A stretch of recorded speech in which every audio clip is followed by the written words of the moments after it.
Pilot refuses to let black woman board, then her husband calls, and he's the airline's CEO. Maya Wilson stands frozen at the jet bridge entrance, her boarding pass crumpled between trembling fingers as Captain Richard Anderson blocks her path. "I'm sorry, ma'am, but you won't be flying with us today," he announces, loud enough for nearby passengers to hear. Her cheeks burn with humiliation as curious eyes turn toward the confrontation. "But I have a confirmed ticket," she protests, voice steady despite the storm building inside her. The pilot's eyes narrow, his stance unyielding. "That's my decision as captain of this aircraft." What Maya doesn't know, what no one knows, is that her husband is about to make a call that will change everyone's lives forever. Because Daniel Wilson isn't just any worried spouse checking on his wife's delayed flight. He's the newly appointed CEO of Meridian Airlines. But to understand how this moment ignites a firestorm that will consume careers, reveal buried truths, and force an entire company to confront its darkest shadows, we need to go back to where it all began, just 12 hours earlier. Like and subscribe to our channel for more compelling real-life stories that will leave you thinking long after they end. Your support helps us bring these important narratives to light. The morning sun filters through the curtains of the Wilson home, casting golden rectangles across the hardwood floor. Maya stretches, her hand instinctively reaching for Daniel's side of the bed, finding it empty but still warm. From the kitchen comes the aroma of brewing coffee and the gentle melody of Sam Cooke's "A Change Is Gonna Come," playing from Daniel's vintage record player, a wedding gift from Maya's father 17 years ago. Maya slips from beneath the Egyptian cotton sheets, wrapping herself in a silk robe before padding downstairs. Daniel stands at the kitchen island, already dressed in a charcoal suit that accentuates his broad shoulders, scanning through emails on his tablet while absently stirring his coffee. "You're up early," Maya says, sliding onto a bar stool. "Nervous about the announcement?" Daniel looks up, his expression softening. At 47, the hints of gray at his temples only add to his distinguished appearance. "Just reviewing my talking points. The board made their decision 3 weeks ago, but today it becomes official." He sets his tablet down. "How about you? Ready for your meeting in Chicago?" Maya pours herself coffee from the carafe. "As ready as I'll ever be. The Bradford account could transform Wilson Architectural Designs. Landing a project of that scale would mean expanding the firm, bringing on at least a dozen new people." She takes a sip, savoring the rich flavor. "I just wish we could be celebrating your promotion together tonight. We'll celebrate when you get back." Daniel rounds the island, placing his hands on her shoulders, massaging gently. 2 days, then we'll open that bottle of Chateau Margaux we've been saving." Maya leans back against him. "You mean the one we were supposed to open when you turned 45, and then again for our anniversary last year? This time, I promise." He kisses the top of her head. "No more postponements." They move through their morning routine with practiced efficiency, a dance perfected over nearly 2 decades of marriage. Maya showers while Daniel prepares breakfast. They eat together, discussing their schedules, sharing sections of the digital newspaper, existing in comfortable synchronicity. "Will you be announcing the diversity initiative today as well?" Maya asks, spreading avocado on whole grain toast. Daniel nods. "That's the plan. New CEO, new direction for Meridian."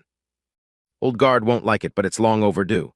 He checks his watch. "Speaking of which, I should get going. Board presentation in 90 minutes. Knock 'em dead, CEO." Maya stands, straightening his already perfect tie. "Though technically you're not officially CEO until after the announcement." Details. Daniel grins, kissing her goodbye. "Call me when you land in Chicago. Always do." Maya watches him gather his briefcase, an antique leather piece that had belonged to his father. "Love you." "Love you more," he replies, their parting ritual unchanged since their first date. After Daniel leaves, Maya returns upstairs to finish packing. She selects her lucky earrings, small pearl studs that had belonged to her grandmother, and tucks them into her jewelry case. Her phone pings with a text from her assistant confirming that all presentation materials have been forwarded to the Bradford team. Everything is in order. Maya checks her appearance one final time in the full-length mirror. Her charcoal pantsuit projects the confidence and professionalism that has become her trademark in the male-dominated field of architectural design. At 43, she has earned every bit of her success through talent, persistence, and refusing to be diminished by those who underestimated her. She adjusts her natural hair, styled in a sophisticated updo, thinking of how far she's come from the young woman who once straightened her hair for job interviews, believing it necessary to conform. For a moment, Maya allows herself to remember that journey, the countless times she'd been the only black woman in the room, the assumptions she'd had to overcome, the extra effort required to prove her worth. Her father's words echo in her mind. "They'll judge you twice as harshly, so you must be twice as good." And she had been. First in her class at Cornell's architecture program. Youngest associate at Preston and Associates. And now, founder and principal of her own successful firm, Wilson Architectural Designs. A photograph on her dresser catches her eye. Maya at 8 years old, standing proudly beside her father as he cut the ribbon on his law firm's new office building. That was the day she'd fallen in love with architecture, mesmerized by how a building could embody aspirations and possibilities. Now here she is, decades later, about to pitch a design that could redefine Chicago's skyline. Rideshare arrives exactly on schedule. The driver, an older man named Gerald with a salt and pepper beard, helps load her luggage into the trunk. "Where to today, ma'am?" he asks, closing the trunk with a solid thump. "Meridian Airlines terminal, please." Maya settles into the back seat, already mentally reviewing her presentation points. "Ah, Meridian, my brother-in-law retired from there last year, 30 years as a mechanic." Gerald navigates the car through morning traffic. "You fly them often?" "My husband works for the airline, actually." Maya doesn't elaborate further, a habit of discretion she's cultivated over the years. Daniel's rising position has taught them both to be careful about sharing too much with strangers. "That's nice. Employee family benefits, I bet." Gerald nods approvingly. "Were you headed today?" "Chicago, business meeting." "Beautiful city. Used to live there myself back in the 70s. The music scene was something else." He launches into stories about blues clubs and jazz festivals as they make their way to the airport. Maya listens politely, offering occasional comments while checking last-minute emails. The Bradford project represents more than just a professional opportunity. It's personal validation. When she founded Wilson Architectural Designs 12 years ago, critics gave her firm 6 months at most. Now she's being courted by one of the largest commercial developers in the Midwest. Traffic moves steadily, and they arrive at the terminal with ample time to spare. Gerald helps unload her luggage, wishing her luck with her meeting. Maya tips generously and enters the terminal, breathing in the familiar atmosphere of anticipation and movement that pervades airports. The Meridian Airlines check-in area is busy but not chaotic. Maya bypasses the main counter, heading for the priority line with her first-class ticket ready on her phone. The young woman at the counter greets her with a practiced smile. "Good morning, welcome to Meridian Airlines. Where are you traveling to today?" "Chicago, flight 1857. Maya presents her digital ticket and ID. The agent's fingers dance across her keyboard. "Yes, Ms. Wilson, I have you here, window seat in first class." She tags Maya's checked bag. "Our premium lounge is located past security on the right. Boarding will begin in approximately 1 hour." Maya thanks her and proceeds to security, moving through the TSA pre-check line with minimal delay. Once past security, she locates the Meridian Premium Lounge and scans her boarding pass at the entrance. The lounge attendant, a middle-aged woman with a nameplate reading Barbara, welcomes her warmly. "Good morning, Ms. Wilson. Please make yourself comfortable. We have a breakfast buffet available, and our bar will open at 10 a.m. if you'd like a beverage." The lounge is a haven of calm compared to the terminal's bustle. Maya selects a quiet corner with a view of the tarmac, setting up her laptop to review her presentation one final time. She helps herself to a cup of tea and a small plate of fruit before settling in. Across the lounge, a group of businessmen converse loudly, their conversation drifting over to Maya's corner. They're discussing market forecasts and investment strategies, the kind of casual display of financial knowledge that signals their membership in an exclusive club. One of them, a man in his 60s with steel gray hair and a tailored suit that probably cost more than some people's monthly rent, laughs particularly loudly, commanding attention from his companions. Maya recognizes the type immediately, men who have occupied boardrooms and executive suites for decades, who view their positions as birthrights rather than privileges earned. Men not unlike those who had questioned her capabilities when she started her own firm, who asked if her husband was really the architect, who suggested she might be more suited to interior design. She returns her attention to her laptop, refining a particular aspect of her presentation. The Bradford project is ambitious, a mixed-use development that would transform a previously industrial area into a vibrant community space. Maya's design incorporates elements of the neighborhood's history while creating something entirely new and forward-looking. It's exactly the kind of project she founded her firm to pursue. As she works, Maya occasionally glances at her watch, aware that across town, Daniel is preparing to accept his new position. She sends him a quick text. "About to board soon, you've got this. Can't wait to hear all about it tonight." His response comes moments later. "Thanks for believing in me. Safe travels. We'll call after the announcement." Maya smiles, thinking about how far they've come together. They'd met at a charity gala 20 years ago, she a promising young architect, he an operations manager at Meridian with ambitions that matched her own. Their connection had been immediate and profound, built on mutual respect, shared dreams, and the understanding that comes from similar journeys navigating spaces not designed for people who looked like them. Daniel had supported her when she left her secure position at a prestigious firm to start her own company, just as she had supported his steadfast climb through Meridian's corporate structure. They were partners in the truest sense, each other's most trusted advisor and fiercest advocate. An announcement over the lounge's sound system interrupts her thoughts. Attention Meridian guests, Flight 1857 to Chicago is now boarding at Gate A12. Maya gathers her belongings, making her way to the gate. The boarding area is crowded with travelers of various types, business people tapping impatiently on phones, families corralling excited children, solo travelers lost in books or podcasts. Maya stands slightly apart, preferring to board when her group is called rather than crowding the gate. A young flight attendant begins the boarding announcements. Good morning, ladies and gentlemen. Welcome to Meridian Airlines Flight 1857 with service to Chicago. At this time, we would like to invite our premier status members, active military personnel, and passengers requiring special assistance to begin boarding. Several passengers move forward, presenting their boarding passes. Maya waits, knowing first class will be called next. She notices a man in his early 30s watching the proceedings with poorly concealed impatience, designer luggage at his feet, and an expression of entitlement on his face. We now invite our first-class passengers to board, the gate agent announces. Maya moves forward along with several others, including the impatient young man who pushes slightly ahead as if boarding were a competition. When Maya reaches the gate agent, the woman smiles in recognition. Good morning again, Ms. Wilson. Have a pleasant flight. Thank you, Maya replies, appreciating the personal touch. She proceeds down the jet bridge, joining the short line of passengers waiting to enter the aircraft. The air in the jet bridge is always strange, neither fully inside nor outside, a liminal space between departure and journey. Maya has always found something slightly magical about this transition, this moment of stepping from one reality into another. At the aircraft door, a flight attendant named Sarah greets passengers with a smile. Welcome aboard, Ms. Wilson. First class is to your right. May I help you with your carry-on? I've got it, thank you, Maya replies, proceeding into the cabin. She finds her seat, 3A window, and stows her carry-on in the overhead compartment. Another flight attendant offers to take her jacket, which Maya gratefully hands over. She settles into the comfortable leather seat, arranging her phone, tablet, and a small notebook on the console beside her. Other first-class passengers gradually fill the cabin. A businessman in his 60s takes the aisle seat next to her, offering a polite nod before returning to his newspaper, the Wall Street Journal, Maya notes. She appreciates his lack of interest in small talk. The boarding process continues smoothly until a commotion at the front of the cabin draws her attention.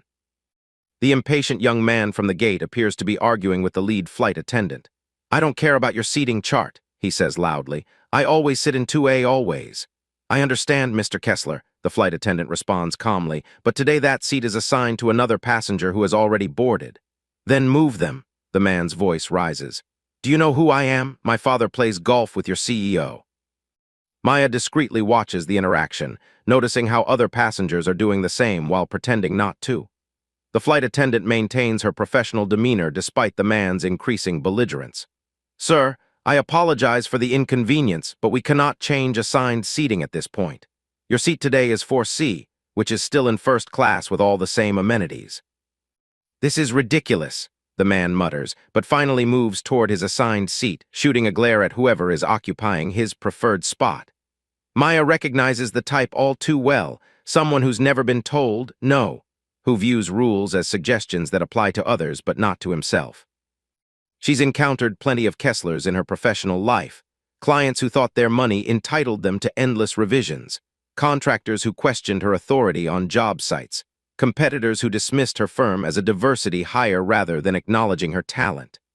As the final passengers board, Maya checks her email one last time before airplane mode will be required. A message from her assistant confirms that all arrangements in Chicago are finalized. Hotel reservation, car service, dinner reservation for later that evening. The captain's voice comes over the intercom. Good morning, ladies and gentlemen. This is Captain Richard Anderson welcoming you aboard Meridian Airlines Flight 1857 to Chicago. Our flight time today will be approximately 2 hours and 15 minutes. We're expecting clear skies and smooth conditions for most of our journey. We'll be pushing back from the gate shortly, so please make sure your seatbelts are fastened and all electronic devices are in airplane mode. Flight attendants, prepare for departure. The voice is confident, authoritative, exactly what passengers expect from the person responsible for their safety at 35,000 feet. Maya has always found comfort in these announcements, the ritual of air travel that remains constant regardless of destination. The lead flight attendant begins the safety demonstration as the aircraft pushes back from the gate. Maya half listens, having heard the instructions countless times before. Her mind drifts to her upcoming presentation, mentally rehearsing key points. The plane taxis toward the runway, joining a queue of aircraft waiting for takeoff. Maya gazes out the window, watching ground crew members direct other planes, the choreographed efficiency of airport operations always fascinating to her architectural mind. Suddenly, a sharp voice over the intercom interrupts her thoughts. "Flight attendants, please prepare the cabin for return to gate." Murmurs of confusion ripple through the cabin. The lead flight attendant picks up the phone, listening intently to instructions from the cockpit. Her expression remains neutral, but Maya notices a slight furrow in her brow. "Ladies and gentlemen," the flight attendant announces, "we'll be returning to the gate momentarily. The captain will provide more information shortly. Please remain seated with your seatbelts fastened." The businessman beside Maya sighs heavily. "Mechanical issue, most likely. There goes my connection in Chicago." "Let's hope it's something they can fix quickly," Maya replies, calculating how a delay might affect her schedule. The Bradford meeting is critical. Rescheduling would be complicated given the multiple executives involved. The aircraft turns smoothly, heading back toward the terminal. Maya checks the time, 9:45 a.m. Even with a delay, she should still make her afternoon meeting comfortably. When they reach the gate, the seatbelt sign remains illuminated. The captain's voice returns over the intercom. "Ladies and gentlemen, we apologize for the inconvenience. We need to address a weight distribution issue before departure. This should only take a few minutes. Please remain seated." Weight distribution. Maya frowns slightly. In her extensive travel experience, she's never heard this particular explanation for returning to the gate. Usually it's mechanical issues, weather concerns, or occasionally security matters. The lead flight attendant approaches Maya's row, leaning down to speak quietly. "Ms. Wilson, the captain would like to speak with you. Could you please come with me?" Surprised, Maya unbuckles her seatbelt. "Is everything all right?" "The captain will explain," the flight attendant says, her expression revealing nothing. Maya follows her to the front of the aircraft, aware of curious glances from other passengers. At the cockpit door, the flight attendant knocks twice before opening it. Captain Anderson turns in his seat, removing his headset. He's in his mid-50s with close-cropped gray hair and the confident bearing of someone accustomed to authority. He barely glances at Maya before speaking. "Ms. Wilson, we're going to need you to deplane." Maya blinks, certain she's misheard. "I'm sorry. We have a weight distribution issue that requires passenger adjustment. You've been selected for rebooking on a later flight." Something about his tone, detached, dismissive, raises Maya's suspicions. "Weight distribution? I don't understand. Why me specifically?" The captain sighs, as if her questions are an inconvenience. "It's a routine operational decision, ma'am. The gate agent will assist you with rebooking." "But I have a first-class ticket and an important business meeting in Chicago this afternoon," Maya protests. "Surely there are other solutions." Captain Anderson's expression hardens. "I'm the captain of this aircraft, and I've made my decision. Please cooperate so we can get this flight on its way." Maya stands her ground. "I'd like to know the specific criteria for selecting me over other passengers." "Security protocol," he says flatly. "That's all I can tell you." "Security." Maya's voice rises slightly. "What security concern could I possibly present?" The first officer, who has remained silent until now, shifts uncomfortably in his seat. He's younger than the captain by at least 15 years, with dark hair and a complexion that suggests South Asian heritage. His nameplate reads First Officer J. Patel. His eyes meet Maya's briefly, and she detects something like apology in his gaze before he looks away. Captain Anderson ignores her question. "Sarah will escort you to the gate. Your checked luggage will be removed from the cargo hold." Maya feels a cold anger settling in her chest. "Is there something you're not telling me, Captain? Because from where I stand, this feels extremely arbitrary." "I'm sorry you feel that way, ma'am," he replies without a hint of genuine regret. "But as I said, I'm the captain of this aircraft, and my decision is final. I can have security escort you if necessary." The threat hangs in the air between them. Maya wants to fight this, knows she should fight this, but causing a scene would only make matters worse. She takes a deep breath, gathering her dignity. That won't be necessary. I'll expect Meridian Airlines to provide appropriate compensation and ensure I reach my destination today. The captain has already turned back to his instruments, effectively dismissing her. The lead flight attendant, looking uncomfortable with the situation, gently guides Maya back to her seat to collect her belongings. As Maya retrieves her carry-on bag, the businessman beside her asks quietly, "Everything okay?" "Apparently not," Maya replies. "I've been selected to deplane due to a weight distribution issue." The man frowns. "That's odd. They usually ask for volunteers first." "Exactly." Maya zips her bag closed with more force than necessary. "Enjoy your flight." She follows the flight attendant to the aircraft door, holding her head high despite feeling every pair of eyes in the cabin tracking her movement. The entitled passenger from earlier, Kessler, smirks as she passes, as if her removal somehow validates his own importance. At the jet bridge entrance, Captain Anderson suddenly appears, having exited the cockpit through the opposite door. He stands blocking her path, his stance firm. "I'm sorry, ma'am, but you won't be flying with us today," he announces, loud enough for nearby passengers to hear. Maya's cheeks burn with humiliation as curious eyes turn toward the confrontation. "But I have a confirmed ticket," she protests, voice steady despite the storm building inside her. The pilot's eyes narrow, his stance unyielding. "That's my decision as captain of this aircraft." Maya stares at him, searching his face for some explanation. "This isn't about weight distribution, is it?" Something flickers in his eyes, discomfort, perhaps, or guilt, before his professional mask returns. "Gate agent will assist you with rebooking. Have a good day, ma'am." And with that, he turns and re-enters the aircraft, leaving Maya standing alone at the entrance to the jet bridge, her boarding pass crumpled between trembling fingers. A gate agent approaches, a young man named Marcus according to his name badge. "Ms. Wilson, if you'll come with me, I'll help you with rebooking options." Maya follows him to the counter, struggling to process what just happened. As they walk, she pulls out her phone and sends a text to Daniel. "Just got pulled off my flight for no apparent reason. Captain's decision, trying to rebook now." At the counter, Marcus types rapidly on his computer. "I'm so sorry about this inconvenience, Ms. Wilson. Let me see what other flights we have available to Chicago today." "Before we discuss rebooking," Maya says, her lawyer's daughter instincts kicking in, "I'd like to understand exactly why I was removed from that flight." Marcus looks uncomfortable. "The system just shows captain's decision as the reason code. I don't have any additional information."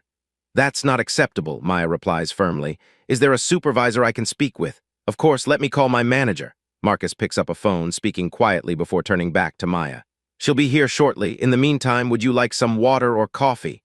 "No, thank you." Maya checks her phone. No response from Daniel yet, which isn't surprising given his board presentation. Through the large terminal windows, she watches as Flight 1857 finally pushes back from the gate.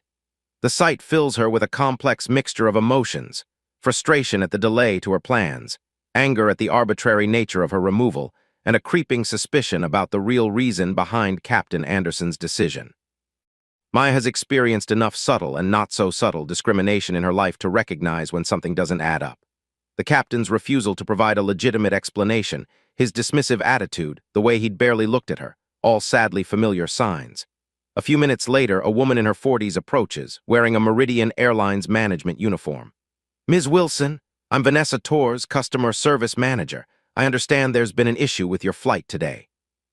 Maya explains the situation succinctly, emphasizing the lack of clear explanation for her removal. "In all my years of flying, I've never experienced anything like this." Vanessa listens attentively, nodding occasionally. "I apologize for this experience, Ms. Wilson. Let me look into what happened." She moves behind the counter, accessing the computer system. After several minutes of typing and reading, she frowns slightly. "I'm not seeing any typical reason codes, mechanical issues, weight and balance calculations, security flags, nothing that would explain this decision." She looks up at Maya. "This is unusual." "So what now?" Maya asks. "I'll need to contact the Flight Operations Center for more information. In the meantime, let me see about getting you on another flight." Vanessa types rapidly. "We have a flight departing in 3 hours that would get you to Chicago by 3 p.m. Would that work for your schedule?" Maya calculates quickly. "My meeting is at 4:30. That would be cutting it close, but it could work if there are no delays. I'll book you on that flight in first class, of course, and provide meal vouchers for your wait." Vanessa prints new boarding passes. "I'll also add compensation for the inconvenience to your frequent flyer account." "Thank you, but that doesn't address why this happened in the first place." Maya accepts the documents but remains firm. "I'd like to file a formal complaint." "Of course, I can help you with that process." Vanessa reaches for a tablet. We take these matters very seriously. As they begin the complaint process, Maya notices a familiar face approaching Barbara, the lounge attendant who had greeted her earlier. The woman makes eye contact with Maya, hesitates, then continues walking as if she'd intended to pass by all along, but something in her expression suggests she wants to communicate. "Excuse me," Maya calls to her. "Barbara, right?" The woman stops, looking slightly nervous. "Yes, Ms. Wilson. Is everything all right? You seemed like you wanted to say something." Barbara glances around, then steps closer, lowering her voice. "I'm probably overstepping, but this isn't the first time this has happened with Captain Anderson." Vanessa looks up sharply. "Barbara, she deserves to know," Barbara says firmly. "It's happened at least twice that I'm aware of, always with the same type of passenger." "What type is that?" Maya asks, though she already suspects the answer. Barbara meets her eyes directly. "Professional women of color traveling alone." The words hang in the air, confirming Maya's suspicions while simultaneously sending a wave of cold anger through her. Before she can respond, her phone rings. Daniel's name appears on the screen. "Excuse me, I need to take this," she tells Vanessa and Barbara. "Maya," Daniel's voice comes through, sounding concerned. "I just saw your text. What happened?" Maya steps away from the counter for privacy. "I honestly don't know. Everything was normal, then suddenly the captain demanded I leave the plane, claimed it was a weight distribution issue but wouldn't give any real explanation." She pauses, deciding whether to share Barbara's information. "But I just found out this may not be an isolated incident. The lounge attendant says she's seen it happen before, specifically with women who look like me." "That's troubling," Daniel says, his voice tightening. "What was the captain's name?" "Richard Anderson." Maya recalls the name from the announcement. "Older white man, gray hair, about 55. There's a pause on the line. "Richard Anderson," Daniel repeats slowly. "I know that name." "You do? He's been with Meridian for decades. Old school, has a reputation for strong opinions." Daniel's careful choice of words tells Maya there's more to this story. "Where are you now?" "At the gate, filing a complaint with the customer service manager." "Good, stay there." Background noise on Daniel's end changes, suggesting he's moving to a different location. "The board meeting just ended. The announcement is in 20 minutes, but this is more important. I'm coming to the terminal." "Daniel, you don't need to." "Yes, I do." His voice is firm. "I want to know exactly what happened, and as of 15 minutes ago, when the board officially voted, I'm in a position to find out." Maya feels a rush of pride mixed with concern. "So it's official, you're CEO now." "It's official, though not public, for another 20 minutes. I was going to call you after the announcement, but this is a hell of a first executive action," Maya says, allowing herself a small smile despite the situation. "Stay where you are, I'll be there in 20 minutes. After ending the call, Maya returns to Vanessa and Barbara, who have been discreetly waiting nearby. "My husband is coming to the terminal. He works for Meridian and wants to understand what happened." Vanessa nods. "Of course, I'm still waiting to hear back from flight operations. Would you like to wait in our premium lounge? I can escort you there." "That would be fine, thank you." Maya turns to Barbara. "Would you be willing to provide a statement about what you've observed? It could be important." Barbara hesitates, then nods. "Yes, it's not right what's happening." "Thank you," Maya says sincerely. "That takes courage." As they walk to the lounge, Maya notices Flight 1857 is taking off in the distance, now running 40 minutes behind schedule. She wonders what explanation the passengers received for the delay. The premium lounge is quieter now, with fewer travelers than earlier. Vanessa leads Maya to a private seating area and offers refreshments. "I'll come find you as soon as I have more information." Left alone, Maya takes a moment to center herself. The humiliation of being singled out and removed from the flight still stings, but now her analytical mind is taking over, examining the incident from different angles. What possible reason could Captain Anderson have had for removing her specifically? Had there been some security concern that wasn't communicated properly? Or was there something more troubling at play? She thinks of her father, a civil rights attorney who had fought countless battles against systemic discrimination. He had taught her to recognize injustice but also to approach it strategically. "Document everything," he would say. "Build your case methodically, and when you have the facts on your side, that's when you act." Maya sends a quick email to her Chicago clients explaining that she may be arriving later than planned but confirming the meeting will proceed. Then she calls her assistant to update her on the situation. "That's outrageous," her assistant, Zoe, says when Maya explains what happened. "Do you want me to contact our attorney?" "Not yet," Maya replies. "Let's see how this plays out. Daniel is on his way to the terminal." "The perks of being married to an airline executive," Zoe comments. "Let me know if you need me to reschedule anything." "Will do. Thanks, Zoe." Maya ends the call and checks the time. Daniel should be arriving soon. She uses the opportunity to review her presentation again, channeling her frustration into productive focus. Across the lounge, she notices an older black woman in an airline uniform watching her with interest. The woman seems to make a decision, then approaches Maya's table. "Excuse me," she says quietly. "I couldn't help overhearing earlier. You had an issue with Captain Anderson?" Maya nods cautiously. "Yes, do you know him?" The woman glances around before sitting down. Her nameplate identifies her as Alina Johnson, senior flight attendant. "I've flown with him for 15 years, Alina says. "And what happened to you?" "It's not the first time." Maya leans forward. "Barbara mentioned something similar. Has there been a pattern?" Alina nods.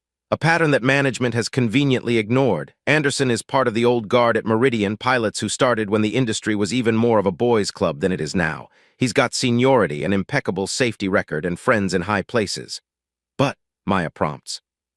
"But he's made his views clear over the years about who belongs in certain positions and certain seat classes on his aircraft." Alina's expression is grim. "Some of us have tried to report incidents, but they get buried. He's careful, never says anything explicitly discriminatory, always finds some operational justification." "Like weight distribution issues," Maya says. "Exactly, or security concerns or system glitches with seat assignments." Alina sighs. "It's hard to prove intent when he's got the captain's authority to back up his decisions." "Thank you for telling me this," Maya says. "Would you be willing to go on record about what you've observed?" Alina hesitates. "I'm retiring next month after 30 years with Meridian. I've kept quiet too long already." She nods firmly. "Yes, I'll speak up. It's time someone did." They exchange contact information just as Maya's phone buzzes with a text from Daniel. "At security, be there in 5. Alina stands. "I should go. Good luck, Ms. Wilson, and tell your husband, if the rumors about his appointment are true, that there are many of us who have been waiting for someone to clean house at Meridian." Shortly afterward, Vanessa returns to the lounge, her expression more serious than before. "Ms. Wilson, I've spoken with flight operations. They're still investigating the incident. Your husband has arrived and is waiting at the lounge reception. Would you like me to bring him here?" "Yes, please."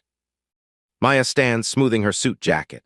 Moments later, Daniel appears, dressed in his board meeting attire, dark suit, crisp white shirt, and the blue tie Maya had given him for his last birthday. His expression is a controlled mask of professional concern, but Maya recognizes the tension in his jaw. Daniel thanks Vanessa before turning to Maya. "Are you okay?" "I'm fine," Maya assures him, more annoyed than anything else. Daniel nods, then addresses Vanessa. "Could you please give us a moment?" "Of course, I'll be at the reception desk if you need anything." Once they're alone, Daniel's professional facade softens slightly. "Tell me everything that happened from the beginning." Maya recounts the events in detail, the normal boarding process, the captain's request to speak with her, the vague explanation about weight distribution, and finally being barred from the aircraft entirely. She also shares what Barbara and Alina told her about previous incidents. Daniel listens without interrupting, his expression growing increasingly troubled. When Maya finishes, he's silent for a moment, processing. "This isn't right," he finally says. "Even if there was a legitimate weight and balance issue, which I doubt, the protocol is to ask for volunteers first, usually with compensation offered, and security concerns would have been flagged well before boarding." He shakes his head. "Something else is going on here. You mentioned Anderson has a reputation for strong opinions. What did you mean by that?" Daniel chooses his words carefully. "Richard Anderson has been with Meridian for over 30 years, excellent safety record, highly respected as a pilot, but there have been incidents over the years, complaints about his treatment of certain staff members, conflicts with crew from diverse backgrounds." "You think this was racial?" Maya asks directly. "I don't know," Daniel admits. "But I intend to find out." He checks his watch. "The announcement will be going out company-wide in about 3 minutes. Once that happens, I can approach this officially." They sit in tense silence, waiting. At precisely 11:00 a.m., Daniel's phone begins buzzing with notifications. He glances at the screen. "It's official. The press release just went out." Maya takes his hand, squeezing it gently. "Congratulations, CEO." Daniel offers a tight smile, then stands. "Time to make some calls." He steps away, phone to his ear, speaking in low, authoritative tones. Maya can only hear fragments. "Direct line to operations. Need real-time flight tracking. Captain's log. Yes, immediately." While Daniel handles his calls, Maya thinks about the Bradford presentation awaiting her in Chicago. She refuses to let this incident derail her professional commitments. Wilson Architectural Designs has fought too hard for recognition to miss this opportunity. Her phone chimes with a text from Zoe. "Bradford team confirmed they can push meeting to 6 p.m. if necessary. Hotel reservation updated for late check-in." Maya replies with her thanks, grateful for an assistant who anticipates needs before they're expressed. With that potential problem solved, she turns her attention back to the current situation. Daniel returns, his expression now set with purpose. I've spoken with our Chief of Operations and the VP of Flight Services. They're pulling Anderson's flight records and passenger manifests for the past 2 years. If there's a pattern of behavior, we'll find it. And what then? Maya asks. Then we address it properly. Daniel's tone leaves no doubt about his seriousness. Meridian Airlines has had diversity initiatives on paper for years, but when it comes to accountability, especially for senior staff, he shakes his head. That changes now. Vanessa returns to the lounge. Mr. Wilson, Ms. Wilson, I've been informed that your flight has been rebooked.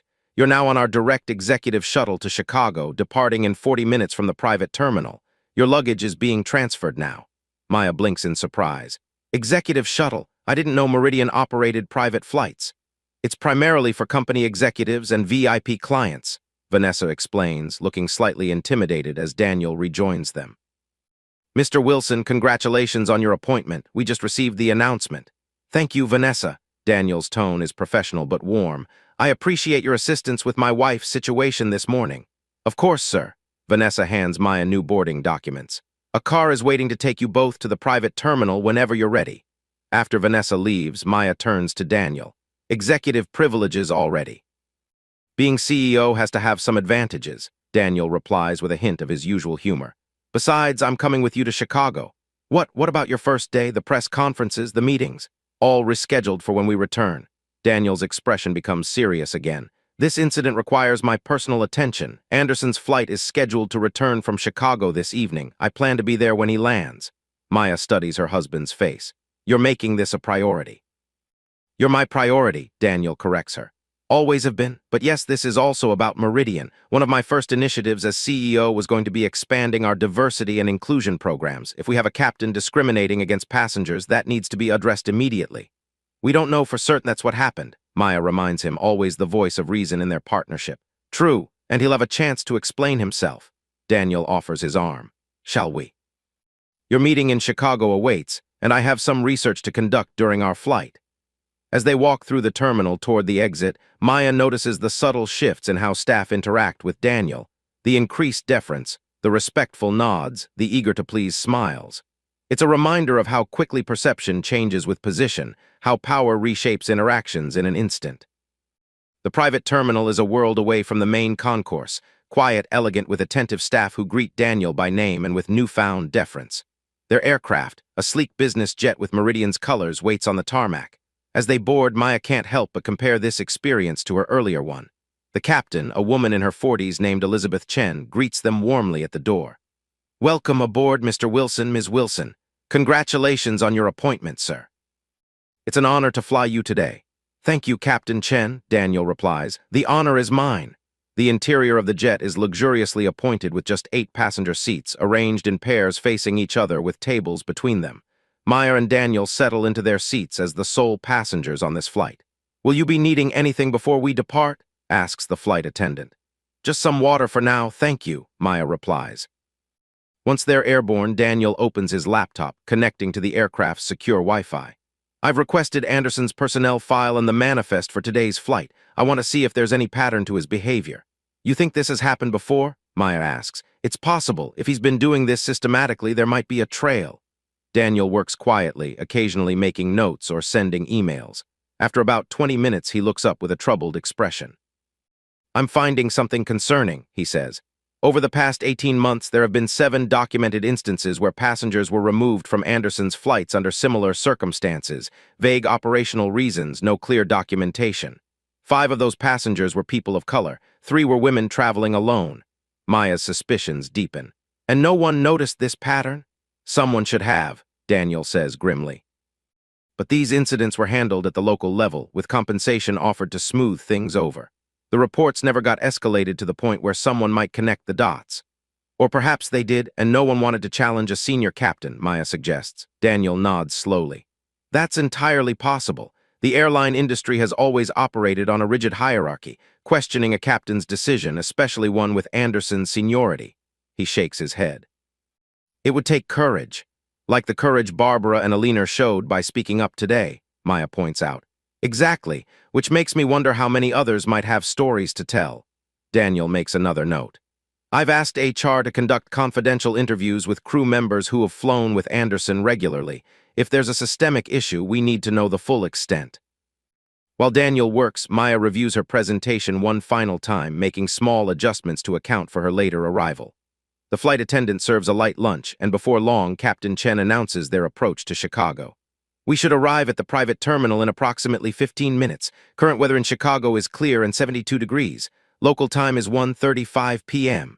Perfect timing, Maya says, checking her watch. I'll still make the meeting with time to spare. Daniel closes his laptop. I've arranged for a car to take you directly to your meeting. I'll be working from our Chicago office until your meeting concludes, then we can have dinner before heading to the airport to meet Anderson's return flight. Are you sure you want to confront him today? Maya asks. It might be better to conduct a proper investigation first. Daniel's expression is resolute. I need to look him in the eye, Maya. This isn't just about what happened to you, though that would be reason enough. It's about sending a message from day one of my tenure. Meridian Airlines will not tolerate discrimination of any kind.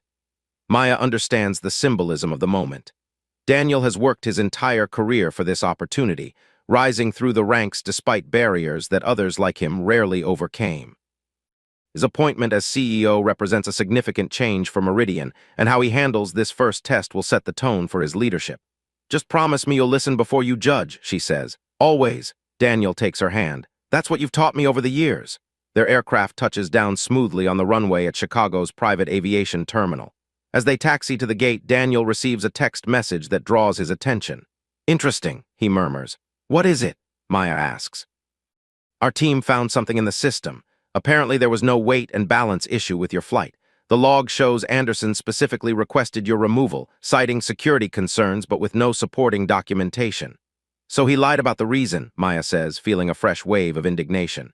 It appears so. Daniel's expression darkens, and that makes this situation even more concerning. They deplane to find a sleek black car waiting on the tarmac. The driver, professionally attired, opens the door for them. Mr. and Ms. Wilson, I'll be your driver today. Where would you like to go first? The Bradford Tower on Michigan Avenue, Maya says. Then to Meridian's Chicago offices, please. Of course, your luggage will be delivered to your hotel. As they drive through Chicago's busy streets, Maya mentally shifts gears, preparing for her meeting.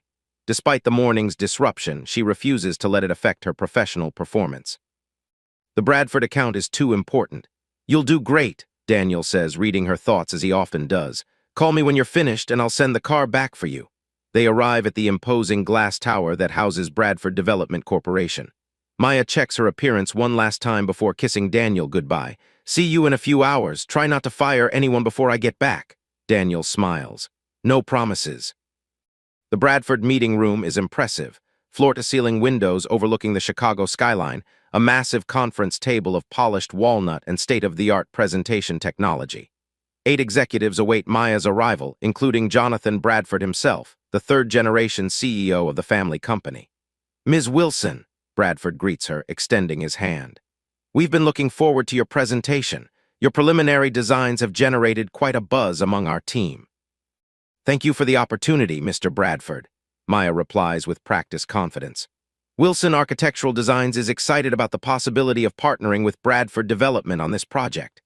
For the next 2 hours, Maya presents her vision for the mixed-use development, a harmonious blend of commercial, residential, and community spaces that honors the neighborhood's industrial heritage while creating something thoroughly modern and sustainable. She's thorough, passionate, and meticulously prepared, addressing questions with the expertise that has become her trademark. By the final slide, she can see she's won them over. The room has that particular energy of excitement and possibility that Maya has come to recognize over her years in the business. Ms. Wilson, Bradford says when she concludes, I think I speak for everyone when I say we're impressed. Your approach to integrating sustainability without compromising aesthetics is exactly what we've been looking for. Thank you, Maya responds. My team and I believe that the best designs serve both people and planet. Well, we'd like to move forward with Wilson Architectural Designs as our architect of record for this project, Bradford announces. Subject to contract negotiations, of course. Maya allows herself a moment of satisfaction. We'd be honored to work with Bradford Development on bringing this vision to life. They discuss next steps, timeline expectations, and budget considerations before concluding the meeting. As Maya gathers her materials, Bradford walks her to the elevator. I have to admit, he says conversationally, when my board first suggested Wilson Architectural Designs, I was skeptical. Not because of your work, your portfolio speaks for itself, but because our previous projects have all been with the same three large firms. Change can be difficult, Maya acknowledges diplomatically. But necessary, Bradford adds. The old ways aren't always the best ways, despite what some of my more conservative board members believe. He offers his hand again. I'm looking forward to seeing what fresh perspectives your firm brings to this development. We won't disappoint you, Maya promises. She rides the elevator down to the lobby. Maya reflects on the meeting's success. Landing the Bradford account represents more than just a professional achievement. It's a validation of everything she's fought for in her career. The Bradford project will be a showcase for her firm's capabilities, potentially opening doors to even larger opportunities. Her phone rings with a call from Daniel. How did it go? He asks when she answers. We got it, Maya replies, unable to keep the excitement from her voice. They want to move forward with Wilson Architectural Designs as their primary architect. That's fantastic. I never doubted you for a second. How about you? What have you found out? Daniel's tone shifts. A lot, actually. I'd rather discuss it in person. The car is waiting out front. Meet me at the Meridian offices, and we can go over everything. The Meridian Airline's Chicago office occupies 3 floors of a building near the river. When Maya arrives, she's escorted directly to a conference room where Daniel waits, surrounded by files and a laptop displaying what appears to be personnel records. He stands when she enters, embracing her. Congratulations again on landing the Bradford account. That's a huge achievement. Thank you. Now tell me what you've discovered. Maya takes a seat beside him, noting the gravity in his expression. Daniel organizes the papers in front of him. I've been reviewing Anderson's record with Meridian. 34 years of service, decorated military pilot before that. Exemplary safety record. But, Maya prompts, but there have been incidents over the years, complaints from crew members, primarily women and people of color, about his management style. Nothing that ever rose to the level of formal disciplinary action, but a pattern nonetheless. He slides a folder toward her. And then there's this. Over the past 18 months, there have been 7 instances where passengers were removed from Anderson's flights under questionable circumstances. 5 of those passengers were people of color. 2 filed complaints, but they were handled at the local level, compensation was offered, and the matter was considered resolved. Maya flips through the documentation, her architectural mind quickly identifying the pattern. So he has a history of this behavior, but it's been effectively buried in the system. Exactly. The airline industry has historically operated on a captain's authority model that grants pilots significant discretion over their aircraft. In most cases, that's appropriate for safety reasons, but that authority can be abused. Maya closes the folder, looking directly at Daniel. So what happens now? Anderson's return flight from Chicago lands in 3 hours. I've arranged for us to meet him when he deplanes. I want to hear his explanation directly. And if his explanation confirms what we suspect, Daniel's expression is resolute, then my first official action as CEO will be to suspend him pending a full investigation. Meridian is about to enter a new era, and there's no place for discriminatory behavior. They spend the next hours discussing strategy, both for dealing with Anderson and for Maya's new project with Bradford. It's the kind of professional partnership they've developed over years, each respecting the other's expertise while offering support and perspective. As evening approaches, they make their way to O'Hare International Airport, where Anderson's flight is scheduled to arrive. Daniel's executive access allows them to wait in a private room near the gate, away from curious eyes. Flight 2304 from Chicago has landed and is taxiing to the gate, announces an airline representative who has been assigned to assist them. Captain Anderson will be directed here after deplaning. Daniel thanks her, then turns to Maya. Are you comfortable with this? You don't have to be present for the conversation if you'd prefer not to relive this morning. Maya straightens her shoulders. I need to be here. Not just for myself, but for anyone else who might have experienced similar treatment. They wait in tense silence until a knock at the door signals Anderson's arrival. The captain enters, still in uniform, looking tired from a day of flying, but immediately alert when he recognizes Maya. His eyes then move to Daniel, widening slightly in recognition. Captain Anderson, Daniel begins formally, thank you for joining us. I'm Daniel Wilson, newly appointed CEO of Meridian Airlines. I believe you've already met my wife, Maya Wilson. Anderson's expression shifts through several emotions, surprise, recognition, and what might be concern, before settling into professional neutrality. Mr. Wilson, congratulations on your appointment, Ms. Wilson. He nods in Maya's direction without making eye contact. Please have a seat. Daniel gestures to a chair across from them. We'd like to discuss what happened this morning on Flight 1857. Anderson sits stiffly, hands resting on his knees. With all due respect, sir, a captain's decisions regarding aircraft operation fall within my authority as pilot in command. I'm well aware of the scope of a captain's authority, Daniel replies evenly. However, that authority isn't absolute, particularly when it appears to have been exercised without valid operational reasons. Anderson's jaw tightens. There were valid reasons. Were there? Daniel opens a folder. Because the flight log shows no weight and balance issues. There were no security alerts in the system, no documentation supporting your decision to remove Ms. Wilson specifically from that flight. He looks directly at Anderson. So I'd like to hear in your own words why you made that decision. The room falls silent as Anderson seems to consider his response. Finally, he speaks, his voice measured. It was a judgment call based on my years of experience. I had concerns about potential disruption to the flight. What kind of disruption? Maya asks, speaking for the first time. I was sitting quietly in my assigned seat, preparing for takeoff. Anderson shifts uncomfortably. It's difficult to articulate. Sometimes you develop an instinct about these things. An instinct, Daniel repeats.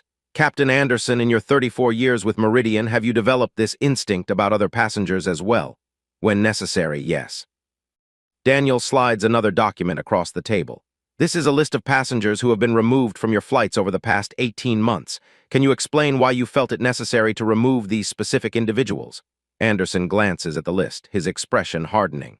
Are you suggesting something, Mr. Wilson? I'm asking for an explanation of a pattern that has become apparent in your command decisions. Pattern? Anderson's voice rises slightly. I've operated thousands of flights safely over my career. My record speaks for itself. Your safety record isn't in question, Daniel clarifies. But Meridian Airlines is committed to treating all passengers with respect and dignity. If decisions are being made based on personal bias rather than legitimate operational concerns, that's a serious matter. Anderson's face flushes. I resent the implication that Richard, Daniel interrupts, his tone softening slightly as he shifts to the captain's first name. We've known each other for years. I was a junior operations manager when you were already a senior captain. I've always respected your skills as a pilot. Then you should respect my judgment in the cockpit, Anderson replies stiffly. I would if the evidence supported it. Daniel leans forward. But in this case and potentially others, it appears your judgment may have been influenced by factors unrelated to flight operations. What factors? Anderson challenges. Maya interjects, her voice calm but firm. The fact that I'm a black woman traveling alone. Anderson's gaze finally meets hers, then quickly shifts away. That's absurd. I don't see color in my cockpit. Perhaps that's part of the problem, Maya suggests. Because denying our differences often means denying the biases that affect how we perceive those differences. The room falls silent again as Anderson seems to struggle with a response. Daniel waits, allowing the moment to stretch. Finally, Anderson speaks, his voice lower. I've been flying for Meridian since before you were in management, Mr. Wilson. I've seen pilots come and go, policies change with the wind. Through it all, I've maintained my standards. And what standards are those, exactly? Daniel asks. Anderson straightens in his chair. Standards of professionalism, of order, of respect for authority. He gestures vaguely. These days, everyone thinks they can question a captain's decisions. Everyone has a complaint, an objection, a video to post online. It undermines the entire system. So you removed my wife from your flight because you anticipated she might question your authority. Daniel's tone is incredulous. I removed her because something didn't feel right, Anderson insists. Call it instinct, call it experience, but I stand by my decision. Maya studies him carefully. Captain Anderson, when you saw me boarding your aircraft, what specifically triggered your concern? Anderson hesitates, seeming to choose his words carefully. Your demeanor was assertive. The way you interacted with the flight attendants suggested you might be difficult if any issues arose during the flight. Assertive, Maya repeats. I said good morning and thank you to the flight attendant. I stored my own bag. I sat quietly in my assigned seat. It's more nuanced than that, Anderson says defensively. Is it? Daniel interjects. Because what I'm hearing sounds remarkably like the kind of coded language that has been used for generations to marginalize certain groups. He closes the folder in front of him. Captain Anderson, Meridian Airlines is entering a new era, one where diversity and inclusion are core values, not just buzzwords in our annual report. With all due respect, Mr. Wilson, airlines aren't social justice experiments. They're businesses that operate on discipline, hierarchy, and clear lines of authority. They're services provided to the public, Daniel corrects him. All of the public, and the hierarchy you mention exists to ensure safety and operational efficiency, not to enable personal biases. Anderson's expression hardens.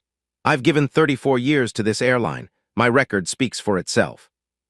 Yes, it does, Daniel agrees. And unfortunately, part of what it says is troubling.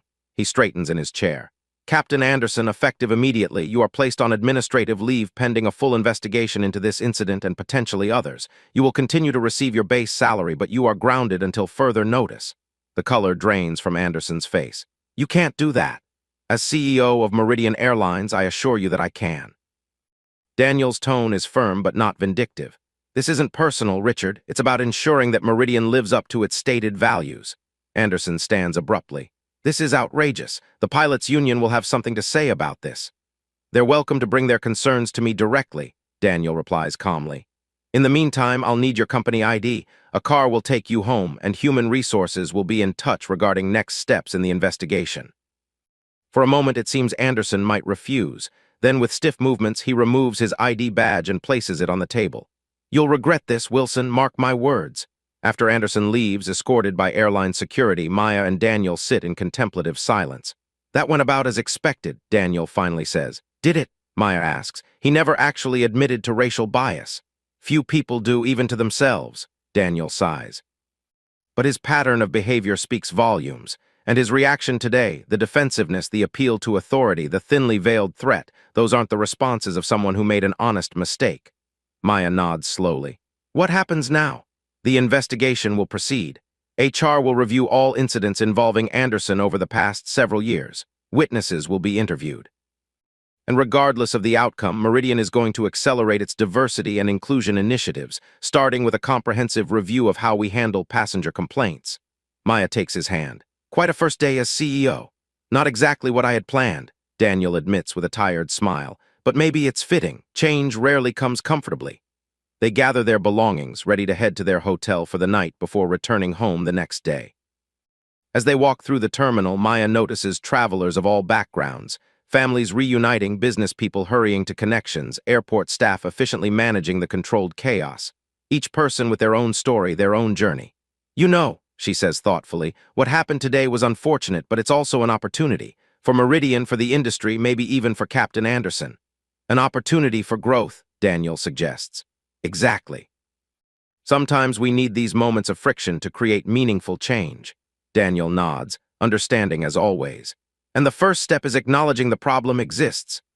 As they exit the terminal into the cool Chicago evening, Maya reflects on how a day that began with humiliation has transformed into something potentially positive, a catalyst for change in an industry that has often been slow to evolve.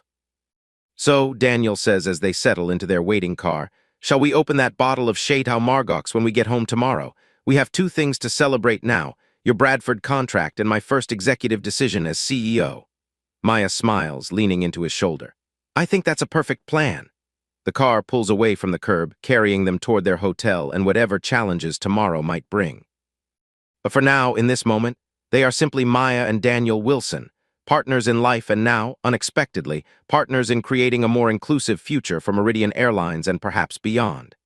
3 months later, the expansive conference room on the top floor of Meridian Airlines headquarters buzzes with anticipation. Board members, executives, and specially invited guests fill the space, all gathered for Daniel's first quarterly address as CEO. Maya sits in the front row, elegant in a cream suit that contrasts beautifully with her complexion.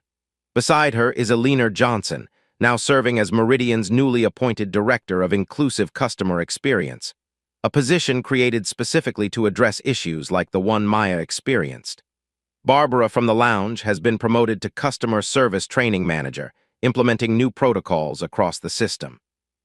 Daniel stands at the podium, exuding the quiet confidence that has characterized his first months as CEO. Behind him, a presentation slide displays impressive figures. Passenger satisfaction up 12%, employee engagement increased by 15%, and operating efficiency improved despite initial concerns about his disruptive approach to leadership. 3 months ago, I stood before many of you and promised a new direction for Meridian Airlines, Daniel begins. I spoke about inclusivity not just as a moral imperative, but as a business advantage. Some were skeptical, some predicted failure. Some suggested that addressing systemic issues would distract us from our core business objectives. He pauses, allowing his gaze to sweep across the room. Today, the numbers speak for themselves.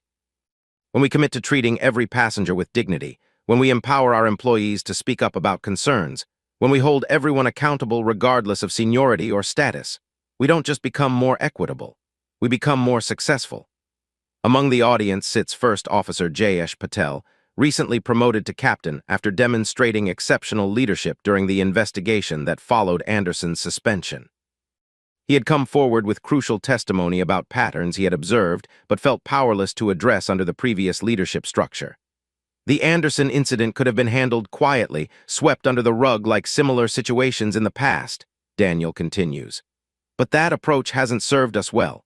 It hasn't served our passengers well, and it certainly hasn't served our employees well. Maya watches her husband with pride, remembering the difficult weeks that followed their confrontation with Anderson. The pilots' union had initially resisted, conservative board members had questioned Daniel's judgment, and media speculation had threatened to turn the situation into a public relations disaster. But Daniel had remained steady, transparent in his approach while protecting the privacy of those involved. He had insisted on a thorough investigation rather than a rushed judgment. And when that investigation revealed a clear pattern of discriminatory behavior, even Anderson's strongest supporters couldn't defend his actions. Today, I'm pleased to announce the full implementation of our Equitable Skies initiative, Daniel says.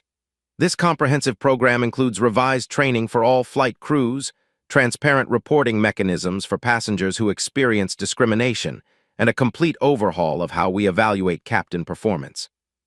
The room erupts in applause, most enthusiastic from the younger executives and those who represent the changing face of the airline industry. A few of the old guard remain stone-faced, but they are increasingly outnumbered. When the presentation concludes, Maya joins Daniel at the reception that follows. They move through the crowd together, accepting congratulations and addressing questions with the unified front they've always presented. "Mrs. Wilson," a voice says from behind them. They turn to find Jonathan Bradford approaching with a smile. "I was hoping to see you here." "Mr. Bradford, what a pleasant surprise," Maya responds. "I didn't realize you had connections to Meridian." "Board member for 6 years now," Bradford explains, "though I've been considerably more engaged since your husband took the helm." He turns to Daniel. "Impressive quarterly results. The operational improvements alone would be noteworthy, but combined with the cultural shift you're initiating." "Remarkable. Thank you," Daniel says, "though I can't take credit for the timing of my first major challenge as CEO. He glances at Maya with a smile. "Sometimes the universe conspires to test us in unexpected ways." "Speaking of unexpected," Bradford says, turning back to Maya, "our development team has been extraordinarily pleased with your firm's progress on the Chicago project. So pleased, in fact, that we're considering Wilson architectural designs for our new Seattle waterfront development as well." Maya's eyes widen slightly. "That's tremendous news. Seattle would be an exciting market for us." "Excellence tends to create its own opportunities," Bradford observes. "Much like what your husband is demonstrating here at Meridian." He checks his watch. "I should mingle with the other board members, but I wanted to personally extend my congratulations to you both. You make quite the formidable team." As Bradford walks away, Daniel slips his arm around Maya's waist. "Seattle, looks like Wilson Architectural Designs might need to open a West Coast office." "One step at a time," Maya laughs. "Let's get through Chicago first." They continue circulating, but Maya notices Daniel checking his watch occasionally. "Expecting someone?" she asks. "Actually, yes." Daniel guides her toward a quieter corner of the room. "Someone I invited specifically because I thought you should meet him." Before Maya can ask who, the crowd near the entrance parts to reveal a man making his way toward them. He's in his early 30s with a serious expression that softens as he approaches. The name tag on his suit reads Michael Anderson. "Mr. Wilson," he says, extending his hand to Daniel. "Thank you for inviting me today." "Michael, thank you for coming," Daniel responds warmly. "I'd like you to meet my wife, Maya Wilson." Michael turns to Maya, his expression now a mixture of discomfort and determination. "Ms. Wilson, it's a pleasure to meet you, though I wish it were under different circumstances." Maya studies him carefully, noticing familiar features. "You're Richard Anderson's son," he nods. "Yes, and I'm here to apologize for my father's behavior, not just toward you, but toward everyone he's treated unfairly over the years." "That's not necessary," Maya begins, but Michael gently interrupts. "It is necessary, at least for me." He takes a deep breath. "I've spent years trying to reconcile the father I love with the man whose views I cannot accept. When Mr. Wilson contacted me about what happened, it forced a conversation that was long overdue. Daniel explains. Michael is an attorney specializing in civil rights law. When I learned that during our investigation, I thought he might provide a unique perspective. Dad and I have had difficult conversations these past months, Michael continues. He's not ready to admit everything, may never be, but he's agreed to counseling and he's beginning to understand that his instincts were built on biases he never examined. Maya is touched by the young man's sincerity. That can't have been easy for either of you. It wasn't, Michael acknowledges. But necessary things rarely are. He smiles slightly. That's something my father always taught me, ironically enough. Their conversation is interrupted by the arrival of a photographer documenting the event for Meridian's corporate communications. Mr. Wilson, could we get a photo of you with the executive team? Of course, Daniel agrees. Maya, Michael, will you excuse me? After Daniel leaves, Michael turns to Maya. He's making real changes here. It's impressive. Change has always been Daniel's specialty, Maya says proudly, seeing possibilities where others see only problems. A valuable trait, Michael observes. My firm has been following Meridian's transformation with interest. The Equitable Skies initiative could become a model for other airlines. That's the hope, Maya agrees, though there will always be resistance. Michael nods thoughtfully. There will, but as my mother always said, progress isn't about avoiding resistance, it's about moving forward despite it. As the evening concludes, Maya and Daniel walk together toward the elevator, his arm comfortably around her shoulders. So, Maya says, Michael Anderson, that was unexpected. I hoped you wouldn't mind, Daniel replies. When his name came up during the investigation, I was intrigued by the apparent contrast between father and son. It seemed like an opportunity worth exploring. Always thinking of the bigger picture, Maya observes with affection. That's why you're going to transform this airline. Daniel shakes his head slightly. We're going to transform it. What happened to you that day was unacceptable, but your response, dignity, determination, refusing to let it defeat you, that showed everyone what real leadership looks like. The elevator arrives, doors sliding open to receive them. As they step inside, Maya thinks about the journey that brought them here. Not just the events of the past 3 months, but the years of supporting each other, challenging each other, building something meaningful together. You know, she says as the doors close, that bottle of Chateau Margaux we finally opened. What about it? Daniel asks. Maya smiles. I think we might need another one. It seems we have even more to celebrate than we realized. The elevator begins its descent, carrying them toward whatever challenges and triumphs await. But whatever comes next, they'll face it as they've faced everything else. Together, a partnership stronger than the sum of its already remarkable parts. If you found this story compelling and thought-provoking, please take a moment to subscribe to our channel. Your support helps us bring more authentic narratives like this one to light. We'd also love to hear your thoughts in the comments section below. What aspects of this story resonated with you the most? Thank you for watching, and we look forward to sharing more stories that challenge perspectives and celebrate the power of standing up for what's right.